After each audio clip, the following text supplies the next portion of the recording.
right, so episode 14 of Bro Research Radio. Ryan and I today, we are going to jam on training frequency, and with that comes a lot of other things that we're going to have to talk about: training volume, training intensity, probably sleep, nutrition, all these other factors that go into recovery.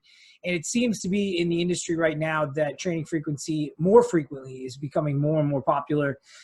This idea of training even full body 6 days a week is gaining some traction. Even though we don't have a ton of research on this, a lot of this comes from, fairly successful people and people that I respect as well are doing this. And you and I have both tried, full body programs 5 to 6 days a week. And I think that they can work well for people that aren't crazy. And by that, I mean, if you're training to failure all the time, you're going to get in a lot of trouble real fast, especially I think with the lower body lifts. And I think that's what we're going to talk about today with these studies.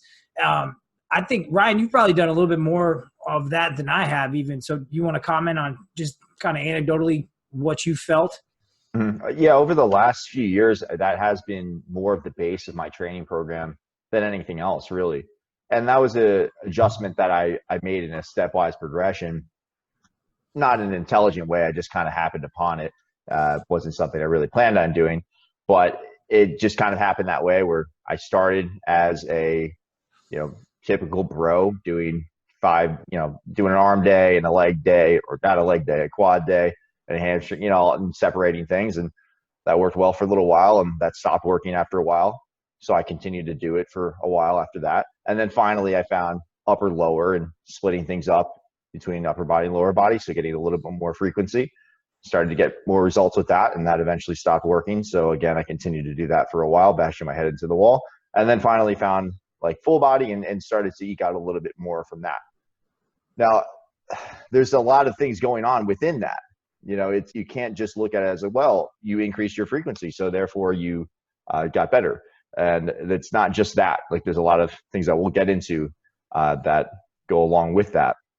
But for me, as far as just the full body stuff, I found it a nice way to be able to distribute volume throughout the week without having any 1 or 2 days being particularly taxing.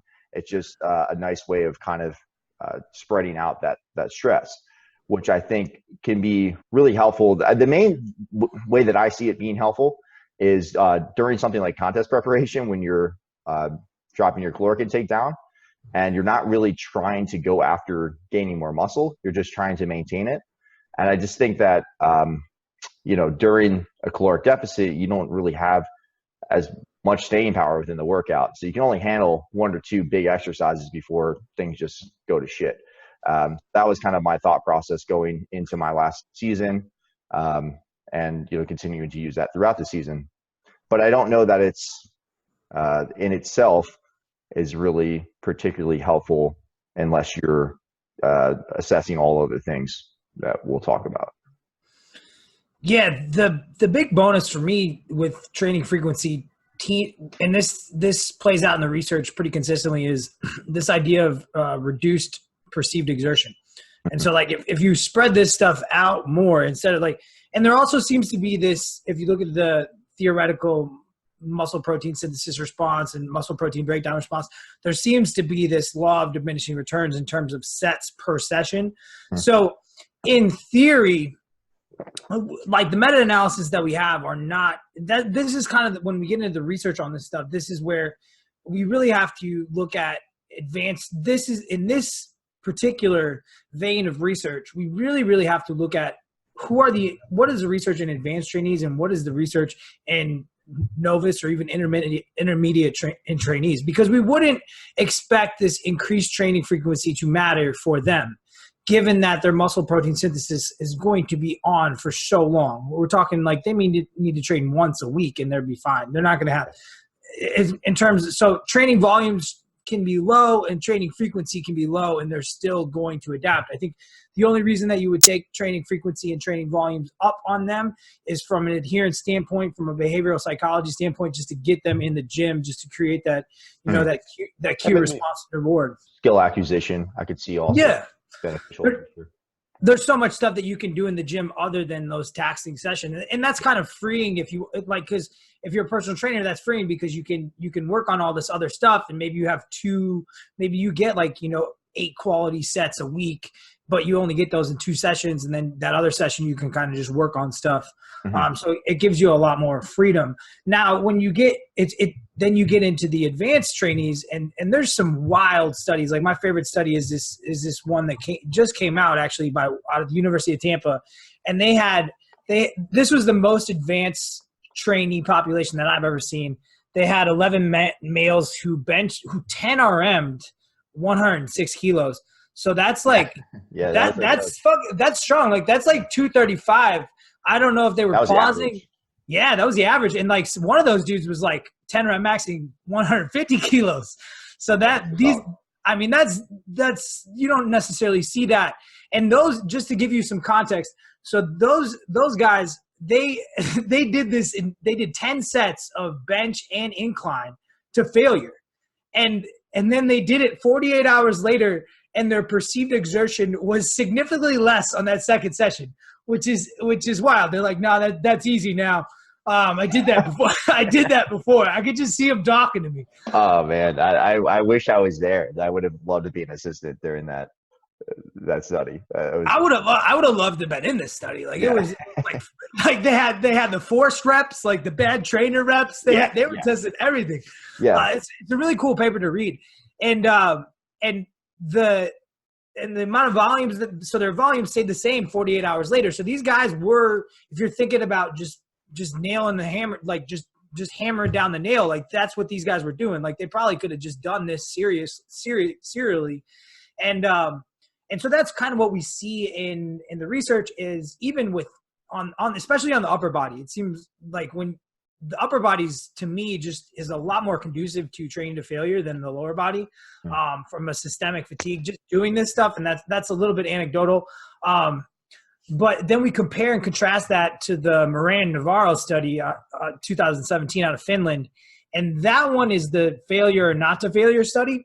And so you have this, I love looking at these two studies together because you have this kind of this anti-fragile study design where they're like out of this Wallace study where they're like, I'm just going to throw all kinds of volume at you. And they did well. And then you look at this Moran-Navarro study and then you read it and it really does have this negative connotation. Like right away, you can tell the context of these authors. Like they want the failure protocol to do poorly. Yeah. That's kind of what they're after. You can read it. And so I'm just going to read this to you guys because I almost went bonkers on this. So they had 10 highly resistance trained men who volunteered to participate in the study. They were 21.5 years old, plus or minus 4. So that means some of them were 17. And they had 8.2 years of resistance training experience. So they were started training when they were 11. And so this is what I want. Dude, this is what I want people to read. And so they've been training for 8 years and their 1 rep max bench press is 90 kilos. That means that's pretty terrible. Well, they might have not even gone through puberty yet. I mean, that's not fair. I didn't go through puberty until I was 28. That's true. That's your own doing. But their 1 rep squat max was 105 kilos. So, but they said really hot 10 highly resistance trained men. Like if your 1 rep max back squat is 230 pounds, like you are not highly trained. And then you look at what happened with this protocol and they did 3 sets of 10 to failure versus then they did 6 sets of 5. So it was kind of volume equated at a 5 RIR and they weren't recovered in 72 hours. And so this is kind of like, oh, don't train to failure. It's going to take, but even then they got back to normal in 72 hours and their bench did a little bit better than the squats. But my big qualm with this study is I want to see their lifting data. So if these guys are doing 3 sets to failure on squats, like I don't believe it. Like if your 1 rep max is 106 kilos or 230-ish pounds, I don't think that you can really squat to failure yet. Yeah, that was likely the first time that they really squatted to failure if they did within that study. I mean, I bet you they racked the bar at like 0.35. Yeah, Like that wasn't really, they didn't really talk about that so much. Like, what was the criteria for failure? I don't think that it was like actual failure. Was it volitional failure? I'm not that's sure that they mentioned it. I didn't see it in there. I didn't see it either. My guess is people just quit. Like these, you can't just like yell at. The thing is too, is like when we're looking at that stuff, um, like, so just so I have my terms right, because I have a one half of an associate's degree at community college. A volitional failure would mean that They quit. they're deciding not to lift, and then actual failure would mean that they failed on the lift, right? Yes. Those things in my mind are not very much different for someone who's not very tough. Like, like if anything, like the guy who like true actual failure, like that kind of means you wussed out even more. Like you didn't even finish the rep. Like you had somebody else finish it for you. You like, so Well, it's kind of what I imagine it as is I imagine they had like coaches watching him, and then like these guys failed to squat, and he's like, "No, I'm done," and then the other two just like take it out. Yeah, that's basically like my previous. Because they were doing 10 rep maxes. They were doing 10 rep maxes, so their 10 rep max had to be like 165. Like somebody in that study could definitely high row their back squat off of them. Like, oh, for sure. Oh, so they were probably just like, take this. please. Yeah. So I mean, in my mind, like those are things that you have to consider. Like when we look at that, I mean, particularly if they've been training for 8 years and that's what their one rep max is, like they probably haven't experienced a whole lot of hard training. And that's something that you have to consider, whether they're going to volitional failure or actual failure or whatever it is. Like, yeah, that was probably the first time that they really trained very hard, and if they even did within that study. They did, because it's really hard. And it seems that they did, because they were pretty sore after the workout, and they were accustomed to these exercises. These were not novel exercises for them. So we would assume that they did train fairly hard, within that study at least, but that could have been the first time that they've really done that. And yeah, that's going to result in a lot more soreness, much more decline in performance than if you've never been exposed to that before, whereas if you're in this dream team study of meatheads and what was it, the Wallace study? I mean, those guys have done this shit before. Like they're like, when can I do the force reps one?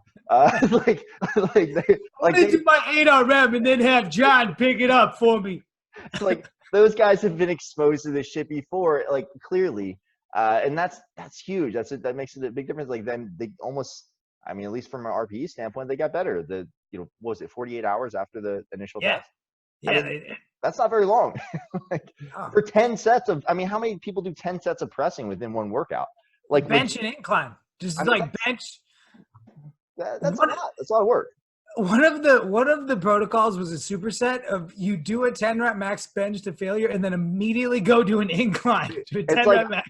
That's like the kind of shit that I want to do. Like, but I'm afraid that someone's going to see me doing it. So like, if I could have someone telling me to do it for a research study, I would sign up for that shit twice. That superset group was that's the only thing they couldn't recommend. They had rest pause stuff, they had pre-fatigue, but the superset one where they did that, I think that's something like we also have to take into account too, is like if you're doing a ton of metabolic work and that's the limiter, especially like total body, you could probably do those sessions successively because that's just more, especially if your cardiovascular system and your ability to buffer and get rid of that stuff. So I think those types of sessions you probably do more often just because you're not going to accumulate as much volume as if you took 4 minutes rest between each set. Which could be beneficial to do a phase of training like that too. So, maybe that is one way that you break it up. Like, all right, I'm doing this block that is intentionally focused on that type of adaptation to hopefully carry over to more of a mechanical tension focus, where maybe you would do less frequently. Yeah, it's a deload for your joints, and I think it's incredibly beneficial. I do it often. Yeah, I mean, not all the time. And it's low. Like I think the big thing that we see with those blocks is if you do them a couple times a year, then all of a sudden, your classic bodybuilding type training or even powerlifting type training, like the RPE of that just goes down so significantly from a psychological standpoint. And so the synopsis kind of from the research in trained athletes is that from what we know, even especially in the upper body, you can probably, from a lot of sets, you can get back to baseline at 48 hours. And there's going to be a lot of individual variability here. But a lot of this research is taken to failure. And so one thing that we don't have, and that's kind of the question that we're going to ask in December, is if you stop people, especially on the big boy lifts. And so if we have a cutoff with trained people, so that'll be 0.2 meters per second on the bench. And so if that means that we are going to probably get at a 9 or 1 IRR.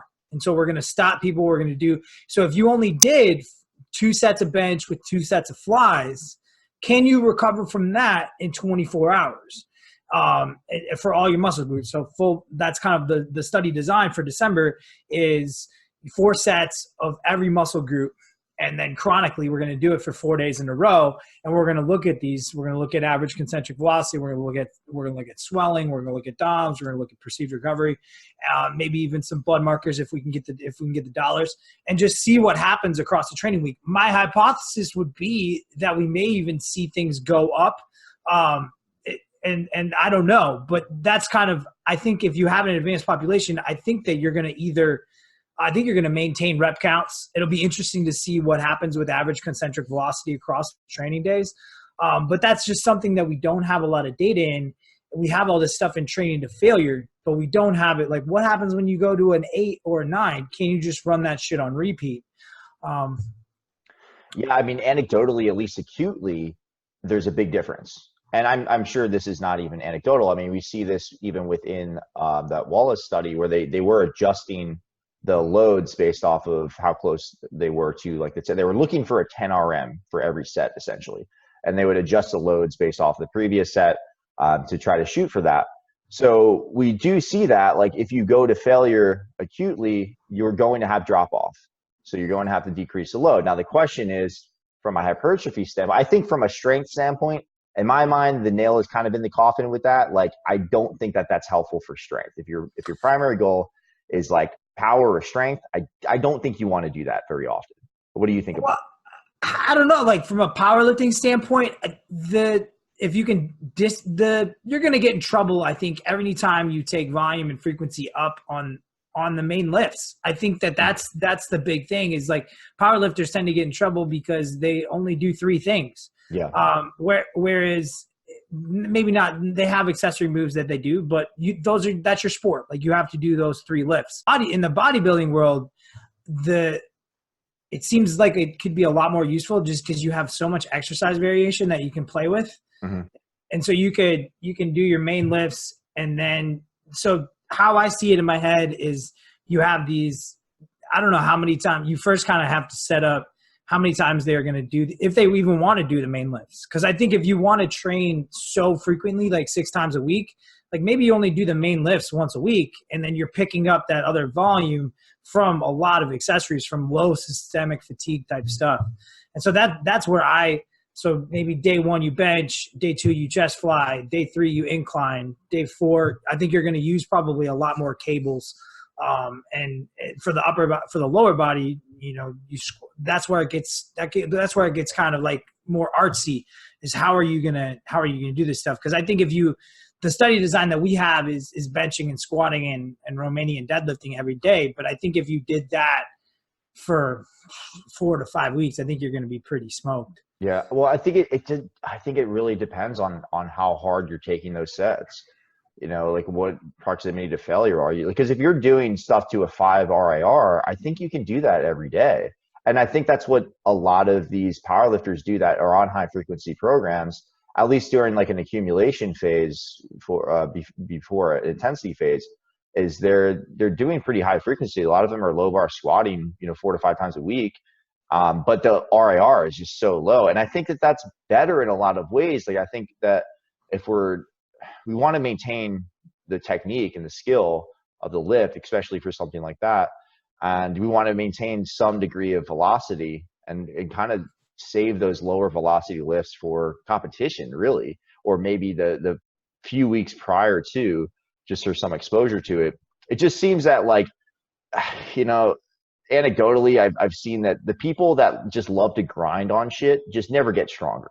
Like at some, like when they're always grinding, like you see that guy that's doing, like asking random people at the gym for a spot every fucking week with the same weight on the bar, and they get the same number of reps. And it's always like, oh, man, like I think I got to change my pre-workout drink or something. It's like, dude, like just chill out, like, accumulate some quality work here. So in my mind, like I think it does have a lot to do with just that proximity to failure, like how much your technique is breaking down. And I think that, I would love to see what that looks like, the difference between like with actual trained people that actually know what failure is and that will train hard. Like could they repeat that over time? Could they do something like the protocol you're talking about, like consecutively for weeks on end? I think what you would need to do is just throw in some other shit in there just to make sure that there aren't those overuse injuries of just doing 3 movements all the time. But I think if you stay far enough from failure, like you probably could for a while. Yeah, the 9's going to be, I think, pretty tough on the lower body. I think if you put it to an 8 or a 7, then you really are chopping sets. If you're a trained lifter, you probably don't want to chop them. And that's from an athlete perspective. I think the research is pretty clear that you probably don't want to go into those zones. Like you probably want to stay at a 6 RPE or a 4 IRR. Move fast. Like you don't want to see huge velocity drop-offs. Yeah, that VBT study, I think it's Blanco, where they showed like that got really a lot of traction, that you don't want to train like a 20% velocity drop off, had all the performance gains, and whereas the 40% velocity drop off, they got worse, but they got hypertrophy. And I think that's kind of the play we're making here, is like you got to have, that's where hypertrophy, you got to have that effort. But does a set at a 5, how does that count compared to a 9? Yeah. And that's where I think standardizing it, that's what we're trying to do with the velocity-based training, is keep it standard. So if you do 3 sets of bench and you legit stop it at your first rep under 0.2, which is essentially going to be a 9 or an 8 for most people, what does that look like? Like, what is your reps and I think that's a good way, if you have access to that, that's a good way to track these things. Because otherwise, if your RPE is all over the place, then you don't really know. Like that's like, yeah. If you're doing sets of 10, like your first set might be a 5 and your last set might be a 9. So I don't necessarily know how you standardize and count that across. Mm-hmm.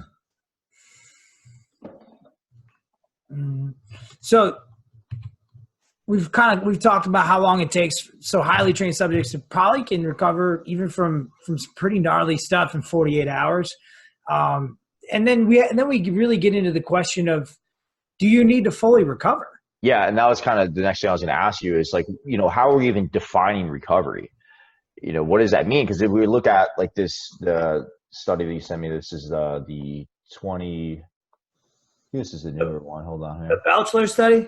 Yeah, of course. I didn't write down the. Am I murdering that guy? No, this is actually the 2000 study. Oh, that study's dope. Yeah. So, and I didn't write down the author. Well, who is it? Out of Norway, the Rastad study. Yeah, the Rastad study. Okay, so that was wild. If we look at that, it's like a lot of the markers that they were using mechanically for recovery were recovered within 24 hours. 33 hours. 33 hours, right? Everything. So, but they're subjective, unless we're looking at two. I think actually we might be looking at 2 different studies here, but I know one of them was they were mechanically recovered in terms of like being able to produce peak torque. And the other that they used. Yeah. But they were subjectively not recovered. They were still very. That was a Marshall study. Yeah, that was that. Yep. And the thing that was missing in that study is that they didn't have any, like, I don't think they had any real performance. They didn't have any VBT type stuff in there. That would have been really cool to see, because that's always my question, is like, all right, well, I'm sore. I shouldn't train. I'm like, well, I don't know. I'm not really sure what that indicates, because sometimes I think that there's been plenty of times that I've gone into the gym that I feel kind of sore, and sometimes things just feel better. Like you're just like, you're faster. And so I've never measured, like, well, I have. I mean, I guess I've measured the velocity on those days, and it's fine. You're right. So what do we use as a measure for recovery? What's appropriate if we're talking about hypertrophy? Yeah, if we look at like what is used in the research, muscle damage seems maybe you can get rid of that even quicker. But they're looking at joint range of motion. They're looking at perceived recovery. But the average concentric velocity is pretty telling to me. That's one thing that I do like. As if you're within 5% of that, maybe even less, you're probably pretty recovered. And so that's what the study that we're kind of replicating, I guess, the Belcher study out of that 2019 study where they did 4 sets to failure at 80%. These guys were pretty trained. Their squat was like 350. It's pretty evident in the literature that like upper bodies are more trained. So I think we consistently see that upper bodies recover faster than lower bodies. And I think it might just be a component of the systemic fatigue. There's just not as much, but it might also be the training just these guys' upper bodies are more trained. Because benching 280 versus squatting 350, I would give that a big win to the bench. And so these guys, they looked at this I think is a study out of Florida Atlantic. And so that was a really solid protocol, and a big thanks to those heavily trained individuals, as that was kind of tough. I would have had a tough time doing that study because they gave up a month of their lives. Yeah. They did essentially 1 rep max testing on week 1, and then they did these 4 sets of failure on each lift, one lift a week for the next 3 weeks. So they essentially gave up. That would be a really tough study for me to do. I'd be chomping at the bit. Yeah, I think they let it. So they did it twice each week, right? So they had a squat 4 sets of 10 on. Oh, they only did it once, man. They only did it once. I thought they repeated it 96 hours later. Oh no, maybe they just took measurements. That was the last measurement 96 hours later. Yeah, they let them do some light training in the other 2 lifts on that last day. Probably just to keep them from going completely. Probably to keep them from going crazy. Like they did those light exercise sessions. Yeah, I thought that was funny. But it's probably also a good thing from a repeated bout effect. Yeah, and for sure, and to just like practice the movements. Yeah.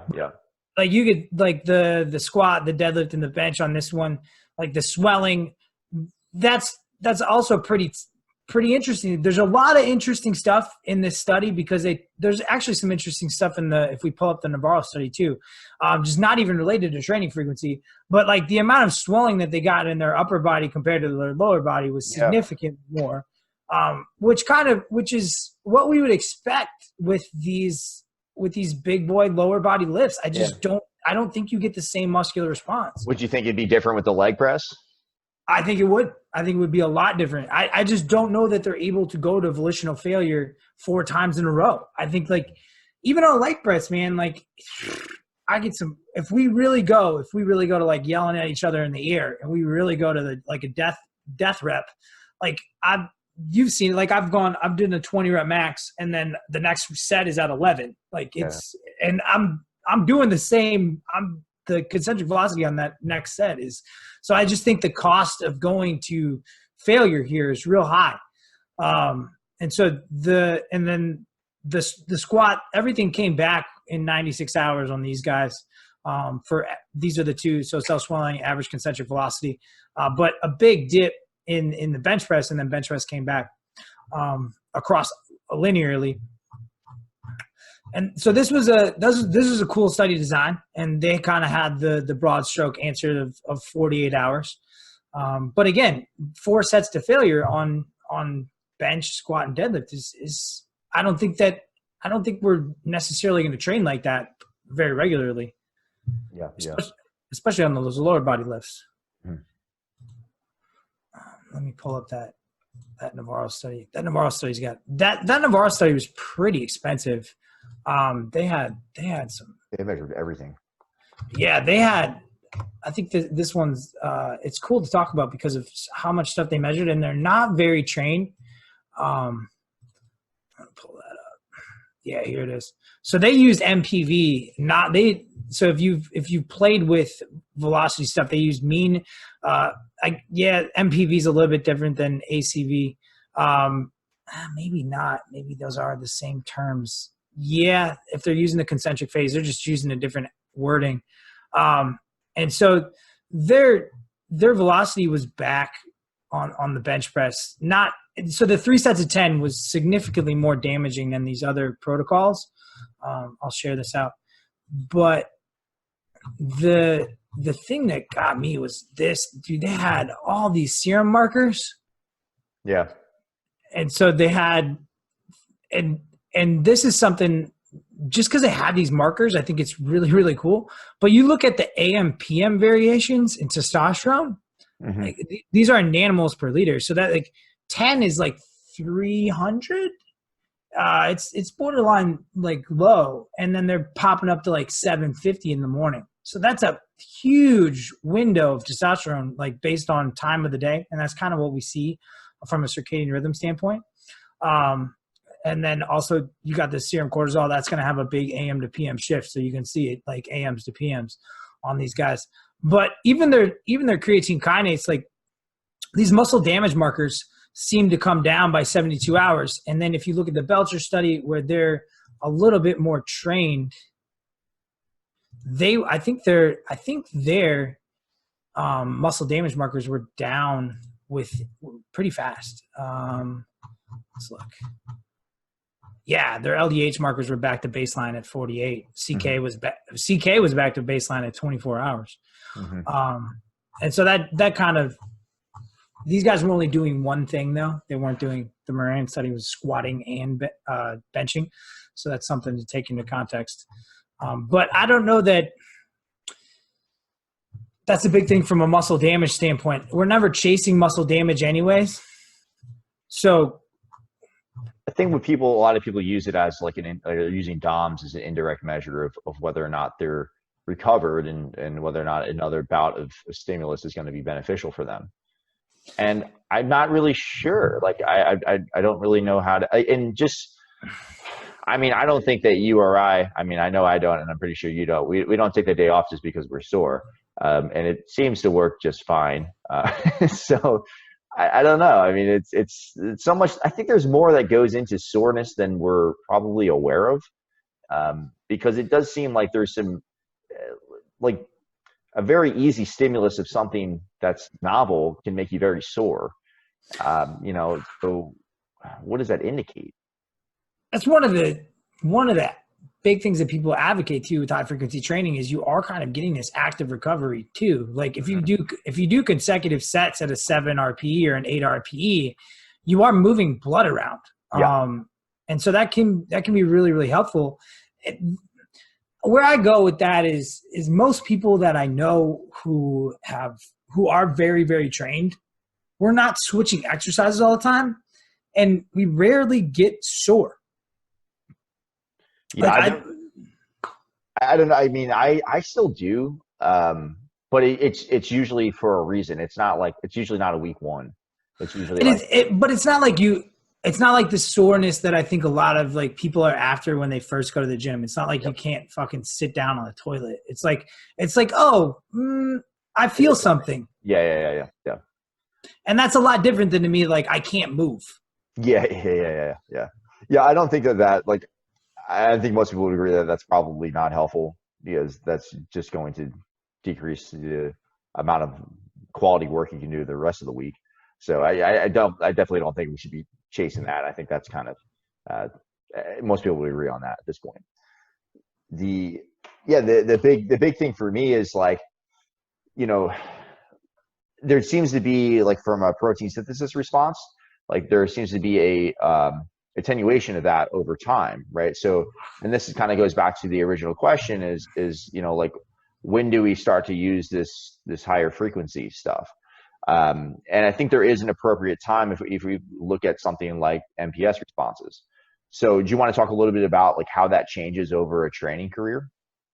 Yeah, in the beginning, you're going to have muscle protein synthesis response, which is going to last maybe up to 7 days. Whereas as you get more and more advanced, it could get down to, 24, 36 hours. So if we think about this analogy of like, you're just trying to bang the nail down, you want to hit the nail as many times as possible in a productive manner.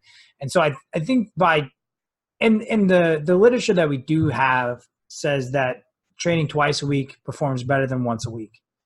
And training 3 times a week, we don't have enough data yet to say that it's better than twice a week. But I think that, and that's just like these broad meta-analysis that pool a lot of studies.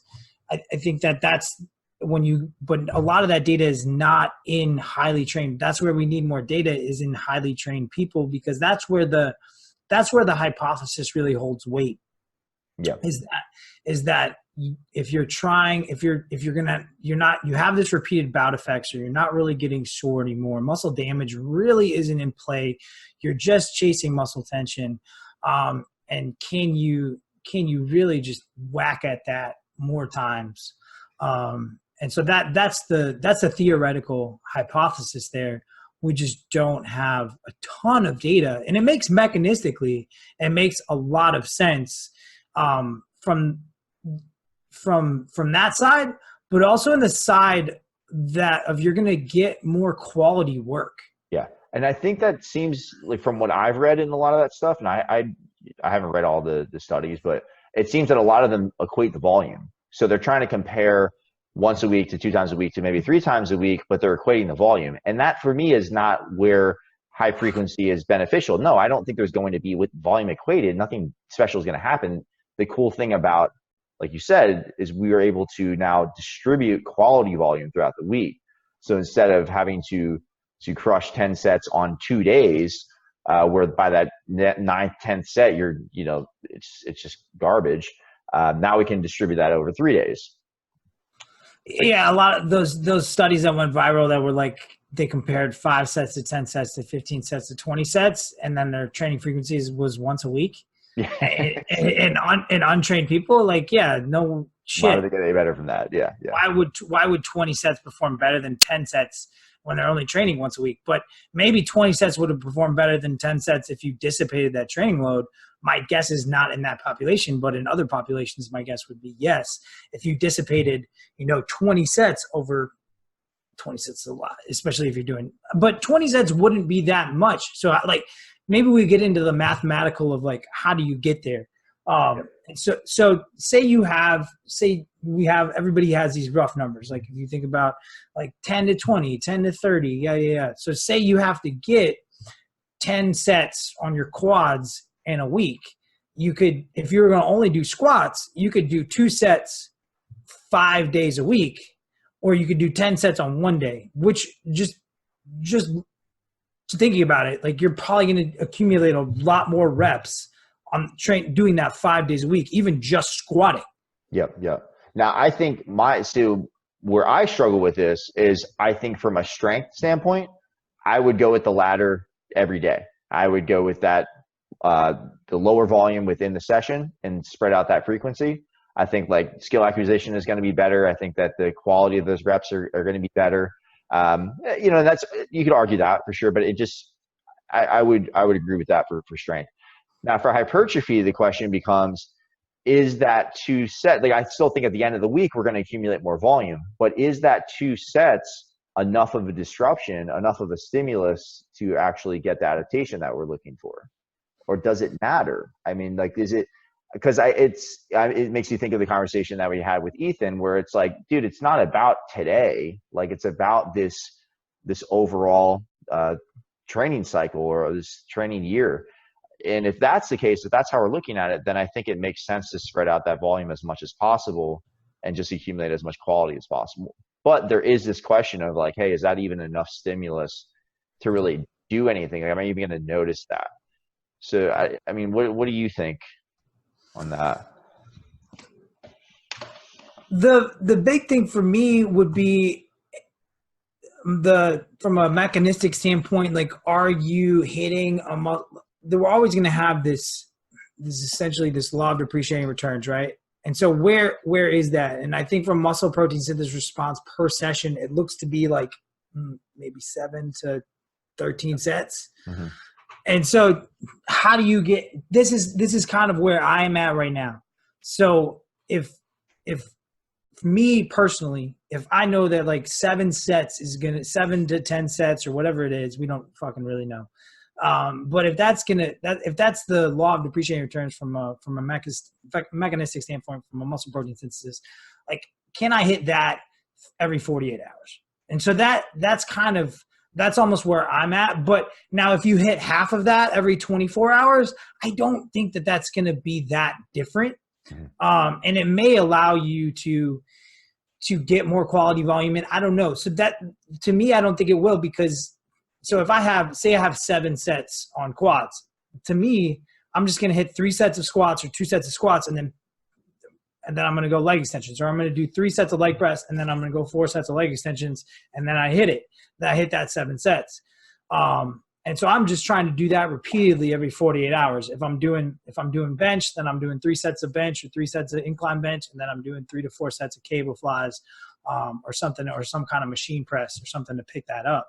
Mm-hmm. And so that's kind of where I'm at. But I think that you could do 3 to 4 sets, the same thing. And I think you would, just doing this stuff, I think you would get more reps. Like if I benched on day 1 and then I did my flies on day 2, I think that I would get more flies on day 2. I think if you're thinking about just the accumulation of volume and mechanical tension, I think that you are always better breaking it up throughout the week. And then you really get into what I talk about with Ethan all the time, is like, most of these problems are logistical problems.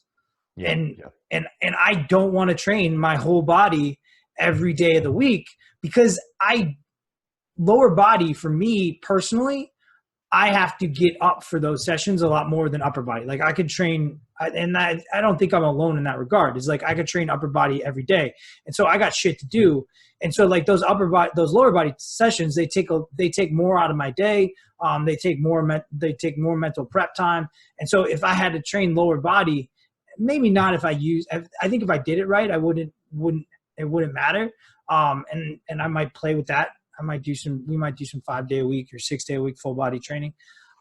But I'd have to use a lot of accessories. Like I don't think I could do big boy lifts 5 days a week on my lower body and not have me kind of get to the point where I don't like going to train. I don't know if that makes sense. No, I think it does. I think a lot of people would fall into that camp. That's like the initial reaction. You know, that was my initial reaction with full body training. I'm like, dude, I gotta squat like every day. Like, I mean, I like to squat. Like, I like things that are hard, but fuck, man, like it just takes. I care about it, so it takes a lot goes into it. But I think that at least the way that I've structured it, and that I see a lot of the more intelligent people doing it, it seems like there's still like big stimulus days. And then some days like you're describing, like, you know, where you are going in like, all right, you got to do legs, but like maybe you only have to do 3 sets of lunges or something, which are hard. They suck, but it's not the same as getting under a bar where you're like, man, this thing could crush me. Like I could die. And you know, that's how I feel when I squat. And that's usually what it looks like too. So yeah, I think that if you are structuring it in a particular way, like you can dissipate some of that stress and that mental energy that goes into it. And I think I lost Ben. Is Ben back? Benjamin. I could just go through my monologue for a while. Could just talk about my youth, how I got to where I am today. Hopefully no one has to listen to that. Should we do a posing seminar while Ben's gone? Was what the people want? And no Ben. Benjamin. All right, so we're going to talk about lat spreads today. Now, for those of you who don't know what a lat spread is, you can turn this off. For those of you who do want to know what a lat spread is and want to perfect your technique, there's a few key things that you need to know. For one, you need to have lats. If you don't have lats, then again, you should probably turn off this video. Now, a lot of you are hiding your lats. Some of you, like Ben House, may be trapping your lats out of your lats. And what I mean by that is you're very proficient in the crab pose, but not so much in spreading the lats. So you kind of walk around like this, okay? You're hiding your lats. You don't have any lats, okay? But you got lots of neck. Well, who wants a neck? I'll tell you who wants a neck. Jeff Nipples wants a neck. You know what, Jeff Nipples? Why don't you go ahead and train your neck, and I'll be over here getting huge and training my back, or at least looking like I do. So now the key to having big lats is that you just got to do a lat spread all day long. Now, you actually don't even really need to have lats. You just need to look like you do. The key to this is you want to optimize the amount of lateral expansion between your left arm and your right arm. See what I mean? Now, if my hands are too close together, I have no lats. Bring my hands apart, voila, I've got lats. Okay? Second key, you never want to walk through a door straight on. You always want to turn to the side, even if you can fit through the door straight on, because you may not look like you can't fit through the door. Anyway, Ben's back, so we'll continue on with what we're discussing, and we'll leave that for another day. I think if we really look at the literature and then just time in this field for both of us, I think if the more advanced you are, the faster you're going to recover, especially if you're not changing your exercises all the time, which you're probably not. You're not seeking novelty anymore. You're seeking mastery. And so then I think you've deserved the right to train more frequently. And then it really becomes, to me, these are areas where we don't have a ton of research. We don't know. And it really just becomes a matter of personal preference and a matter of adherence. And so maybe in your life, you could do 5 or 6 day a week full body training for a good block, and then you need to go upper lower or something like that. And so I really think a lot of this stuff comes down to logisticals, and then look at it even inside your own workouts. Like if you do bench and then you do an accessory workout for an accessory movement for your chest, how much is that reduced? And then just play with it. Like on that next day, like what happens if you mess with that? And my guess is that you'll get a couple less reps. And my guess is that those reps, you'll get even less reps on lower body. So that's kind of a hypothesis that we need to test. But I think that your lower body is going to have a significant decrement, and you just blowing out a ton of sets in a protocol. And I don't think either of us are advocating to go above 10 sets per training session. Like that's just going to get pretty wild. Yeah, I mean, I guess it really depends on what you're doing, like what exercises you're picking. But it's and your RPE. Like if you're doing totally 10 sets out of 5, like you might not even feel like you lifted. You might not even get a pump. Yeah. I think that you have to just look at it over a training career, just like anything else, just like increasing volume, that it may become something that is kind of necessary just logistically at some point. And it does play well in with volume. I don't think that in itself, it's anything special. It's just that it allows you to do more quality work throughout the week. Now, do you do that all of the time? I don't think so. I mean, I think that maybe if you discover that you do perform better, and that if you take an upper lower program or whatever you're using and you spread that out over 4 or 5 days compared to 2 days for each muscle group, and you find that you're able to accumulate more volume that way, then acutely that works better for that particular goal. But I think that the goal would be to, like, you want to get better at doing everything. In my mind, you want to be able to handle more volume weekly, but you also want to be able to handle more volume within a session too. That's another marker that you're improving.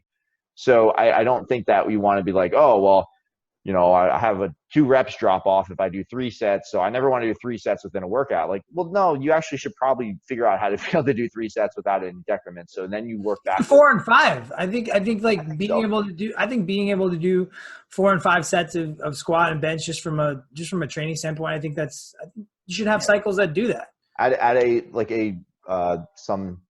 Figure out where you have to be. Like maybe for you to get 5 sets of 5, just because it's popular, maybe you have to start by doing at a 5 RIR right now with a given load.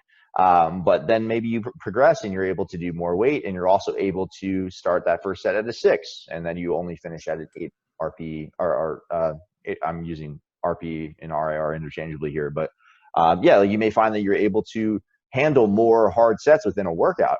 I think that's a good thing. So I think that you want to just use different phases of training, figure out probably what's the best base for you for the next year or something. And then every now and then, maybe you mess around with these different training frequencies and just try to go after different goals. And I think we also have to be realistic with ourselves. I think a lot of us don't do that, and you probably have different muscle groups that are different training ages. Yeah. And so you might not need, so I've played with like 5 days a week upper body, 3 days a week lower body. Like these are things that I've played with because my upper body is probably closer to it's probably well past my myogenic potential. Maybe not, but there's just not a lot of runway left. I think I have less runway on my upper body. It's more trained than my lower body, especially because me personally, I haven't done a lot of lower body accessory work ever. And so that to me is, and that's where the logistics and personal preference, I think, come into play. And if you really like doing something and you like training often, then maybe this high frequency training is going to work really, really well for you. But if you like some people, it's probably not going to work that well. Like if you love smashing yourself and you love getting gnarly pumps, then you're probably going to leave the gym like feeling like you didn't do anything. Like you're going to be like, oh man. Yeah, it's fine. That's exactly my experience when I first started doing it. And over time I just started to just shift the goal and everything. But I still like, now it's like my base generally is a full body plan. So when I get to do upper lower splits, it's like, I'm so excited. Like I'm going to go, like, I'm not going to be able to walk out of the gym. It's going to be fucking sweet. Like, and I like having like getting a pump, you know, like where you can't like, you know, shampoo your hair. Like that's pretty sweet. Like that's fun. So yeah, I mean, like that gives you just, I think again, psychologically, just having these different times or different training focuses are really good. I think that's really helpful.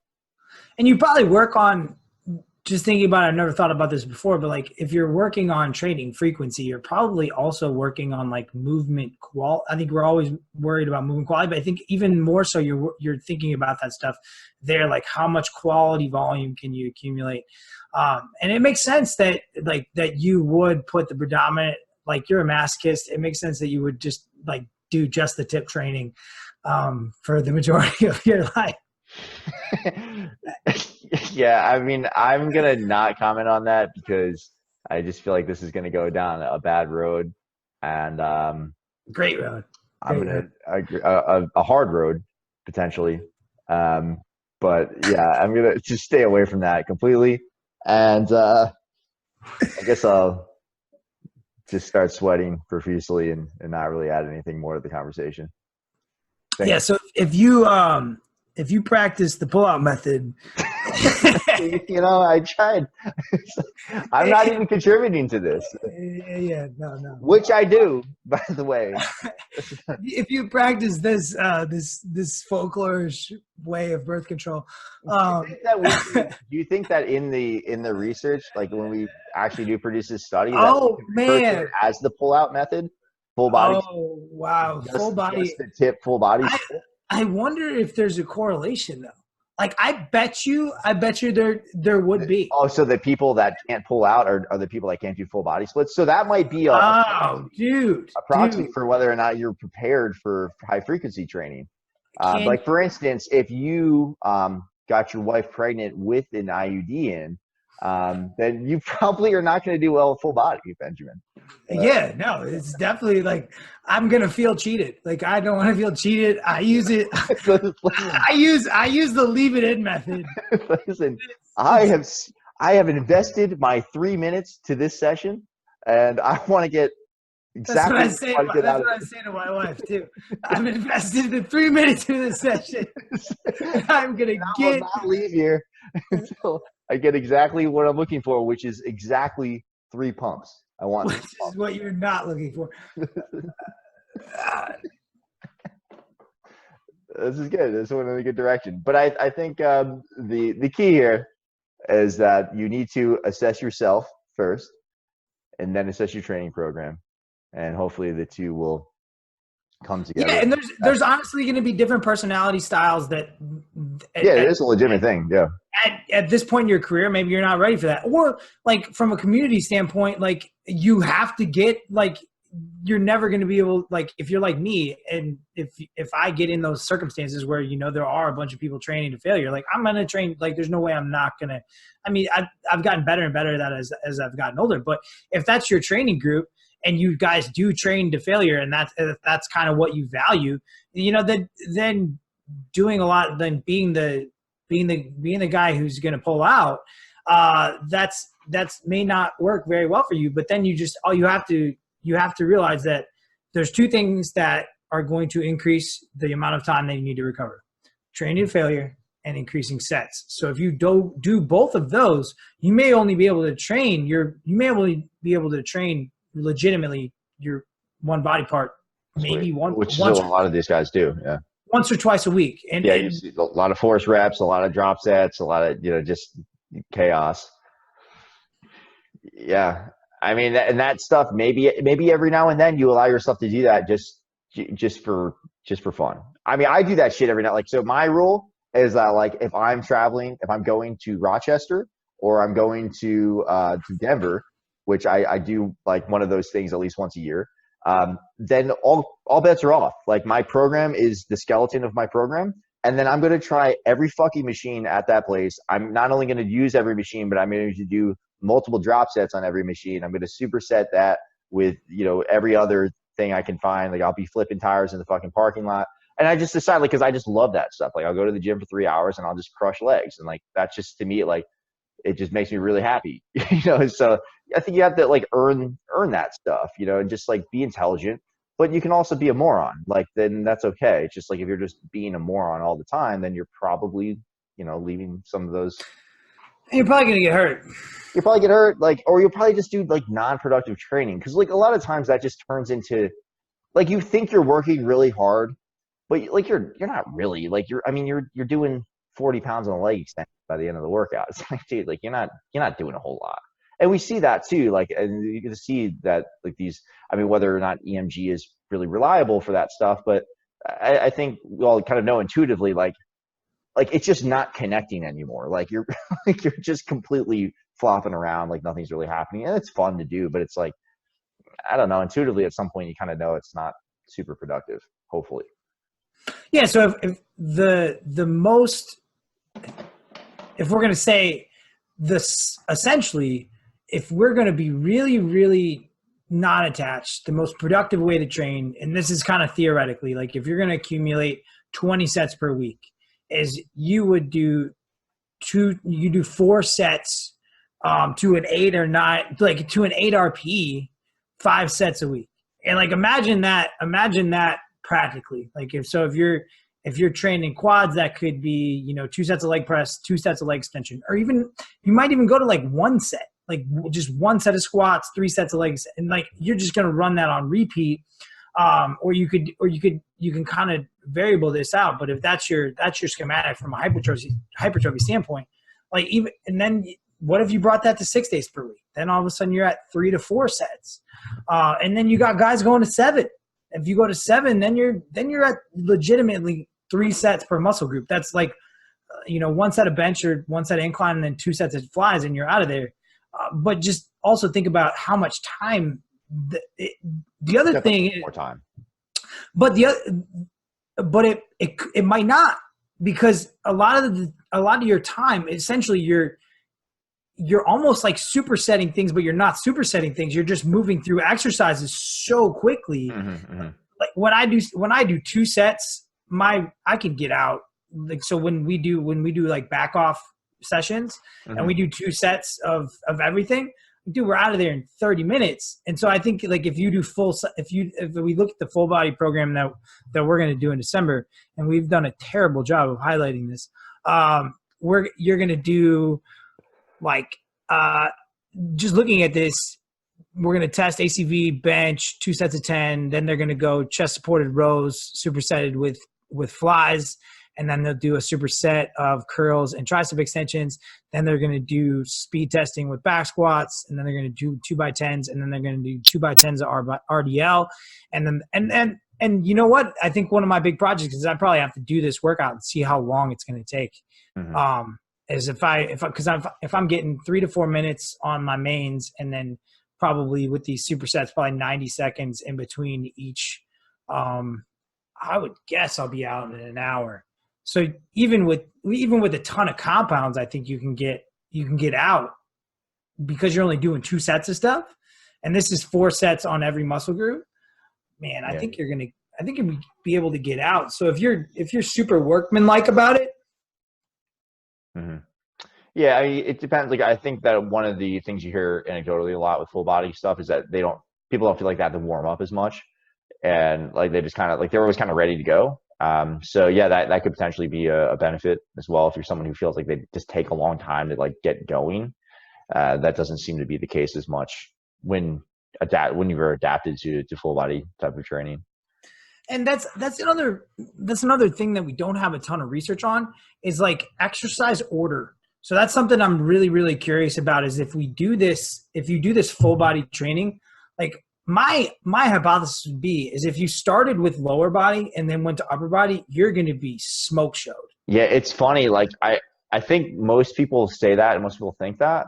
I kind of feel the opposite just for myself, because like I'm just thinking about squats the whole time I'm bench pressing. Like, Really? I hate doing bench first. And I also think just like if we want to get into like biomechanical stuff, like I bench with a pretty significant arch. So if I have to go from benching to something axially loading, then I have to like kind of reset that whole thing, and it's a pain in the ass. And not that I'm laying there for 30 minutes doing breathing drills or something, but it's just like I have to get out of that pattern.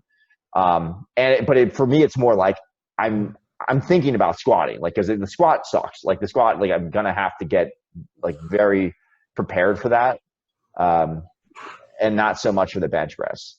So I don't know, like it's anytime that That's an easy acute research question. Yeah, Like, you can figure that out. Yeah. From like a study design standpoint, like you just cross over, you have people see which one they accumulate more reps in.